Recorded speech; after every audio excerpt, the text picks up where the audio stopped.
I'm a bit confused.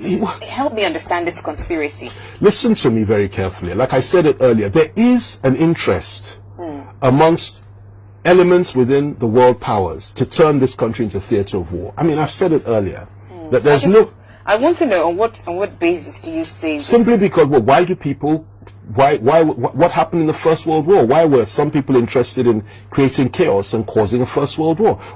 Because they wanted. How come there was a Second World War? What happened? What led to it? What really happened? How come there was a Cold War? Every war, there's a story behind it. And there are foreign powers, interest groups, economic groups, interest groups, foreign powers that are interested in taking you down, carving up your country, turning your people into nothing, and taking your resources. Why was there a war in Iraq? Why did Gaddafi have to go in Libya? I mean, why do people have this desire to go and get Libyan oil? You take Gaddafi out, scatter the whole country, create chaos there, take all their oil and their resources, their mineral resources. Why do people do that? Ask the devil. Ask the people that allow themselves to do that. Why do they go into Iraq and do the sort of things they did? Oh, weapons of mass destruction in Iraq. We've seen it. Colin Powell, all of them, George W. Bush. Oh, yes, let's go in there and let's go and do something about it. You get there, they tear the country apart. Hundreds of thousands of people are bombed and killed. You get there are no weapons of mass destruction, and you've changed the leadership, you've carved the country up in its chaos. Afghanistan, what happened there? It's the same thing over and over again. Syria is a worst case. Absolutely horrendous. I followed that closely. I wrote about it over and over again in those years. Had it not been for Russia, Assad would have gone, the country would have, and what was happening? An Islamist rebellion. ISIS was the one leading the charge against a secular government. A secular government that was protecting the interests of Muslims, moderate Muslims, Christians, and Shia Muslims. And you wanted to take them out. And their soldiers were carving out the hearts of people and eating them in front of the TV cameras. Now, why do people do this? What is it? I don't know. Ask them. Ask the devil. All I know is it's nothing but evil. I'm telling you, that evil eye has been focused on Nigeria for some time now. If you think that the whole situation we're facing, and we've been facing over the last number of years, since 2007 when Obasanjo left, in terms of Islamist rebellion, and if you think it's just a Nigerian problem, or that it's just something that we did ourselves, or we're doing to ourselves, you are completely wrong. There's a much bigger picture to this. There are some people, some powers in this country that are interested in destroying Nigeria, dividing Nigeria, turning us into a cauldron of war, because they know we won't separate lightly, we won't separate in peace, and they want to destroy us. And they made a projection that by 2015 Nigeria would be at civil war and would have been divided. If you remember that, the Americans, it didn't work because of the resilience and the understanding, the patience of the Nigerian people with and for one another. Because we always say we don't like each other. At the end of the day, you know something? You watch the Nigerian team playing football, and you will see against a foreign country, you will see how everybody comes together and says, listen, Nigeria first, we want the Nigerian team to win. So when push comes to shove, we may have differences. We may want to go our separate ways, but we'll talk about it and see the best way to solve. But these people are not interested in that. They want carnage. They want our blood to flow.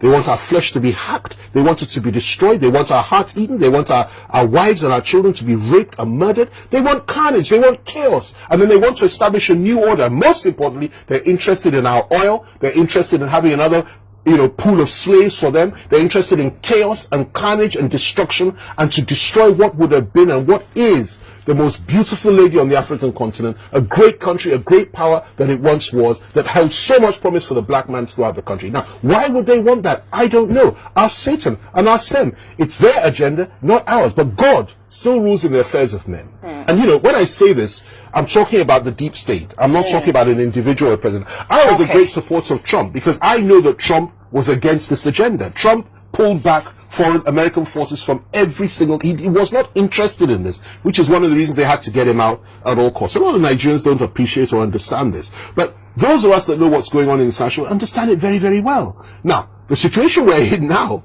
is that the very people that said that effectively supported the Islamist agenda and the terrorists to take over Libya, to take over Syria, to attack Iraq, and also to bring in a new order in Nigeria, which had its baggage, are the people that are back in power in America today. That's the reality. Biden was the vice president. to Obama. And Obama, in my view, committed atrocities. Oh, average Nigerian. Why would you say Obama has anything to do with this? We love Obama. They don't understand, and you can't blame them. So if you want to talk about the involvement of foreign powers, talk about Britain, talk about America, talk about France, talk about the conflict between France and America on the African continent, talk about the inclusion and the incursions of China. It's a very complex plot. And then the fact that the Russians are not here in full force, which in my view is a very sad testimony, because they ought to be. If they were, perhaps would have a little bit more sanity, because they have proved to be reliable allies. Now, a lot of people would like this, but that's the truth, okay? My concern is Nigeria as a nation and the Nigerian people. Okay. And whoever it is that will assist us to fight these wars that are being engineered by proxy powers that are who controls Boko Haram? Who established Al Qaeda? Who established who funded Al Qaeda? Who was Osama bin Laden working for before he suddenly turned on them? We have a new world order that's coming up. These people revel in carnage, and Nigeria has been targeted, and our country is being hit on all sides. And let me also tell you this: the honest truth is, I believe there are very few Nigerian leaders that are sensitive to this. They don't even understand it themselves. So I'm talking about some of the most ones right to the top. They can't comprehend it. You understand me? If they could, they would do things very differently. You understand? But they can't. It takes insight, understanding, wisdom, a lot of knowledge, and a lot of courage to say some of these things that I'm saying. But the reality is that say them we will, because if that will allow people to open their eyes and understand what's really going on, then it's worth saying. Why is it that we have not had the support from the international community that we so desperately need?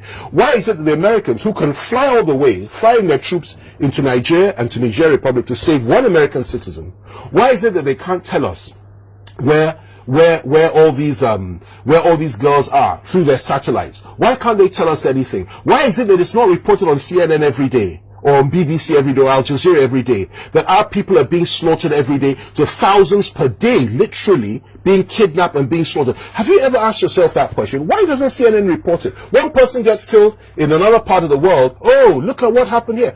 But when it comes to Nigeria, they blacked it out. Just to mention here and there, oh, you know them, they're killing each other, you know, that's all they're good for. What is really going on? And why is it, I go back to it, that during President Obama's time, why was an arms embargo placed on us? Poor Nigeria, fighting all alone. No arms, no nothing. We were left in the lurch. Not only that, when we had deals with other countries, they went there and said, don't give them arms to fight against Boko Haram. Who is funding Boko Haram? Who is behind Boko Haram? Who is using Boko Haram? Who is using Al-Shabaab in East Africa? Who was behind ISIS? Who was behind Al Qaeda? Who was behind them? And this is not a Christian agenda. A lot of people don't understand it. This is demonic. It is Illuminati. It is evil. And it's not a conspiracy. It's a reality. You understand me? They don't represent any Christian. They don't represent any Muslim. They represent only themselves.